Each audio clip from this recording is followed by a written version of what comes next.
तर नमस्कार मित्रांनो, हा ब्लॉग लास्ट पर्यंत बघा, कारण की आज विचारणार आपण मानव धर्माबद्दल काही क्वेश्चन. तर नमस्कार मित्रांनो, सकाळी उठलो आणि केली मी ना आंघोळ. शाळेत जायचे होतं आज मला. घड्याळकडे बघितलं तर वाजले होते सकाळचे 5:30 आणि आमच्या घरची लागली सकाळी 5:30 वाजता ज्योत. सकाळची विनंती झाल्यावर पेली मी ना बघ काळी चाय. माझी आई पण पेत होती. सकाळी सकाळी गेलो मग मी दुकानात, कारण की आज मला जायचं होतं शाळेत. आला मग आपला आशिष भाऊ कुशब्यावरून दूध घेऊन.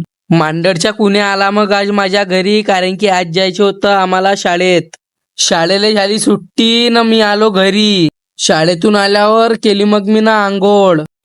मग अभ्यास वगैरे केला. मग मी गेलो सायंकाळी दुकानात. मग वाजले होते रात्रीचे 9, तर मी ना केलं मग दुकान बंद. तर आजचा प्रश्न असा आहे की आपल्या महान त्यागी बाबा जिमदेजींना भगवत प्राप्तीचा मार्ग कधी मिळाला, तर कमेंटमध्ये नक्कीच सांगा. तर सर्वांना माझा नमस्कार. तर भेटूया आपण दुसऱ्या व्लॉगमध्ये. नमस्कार.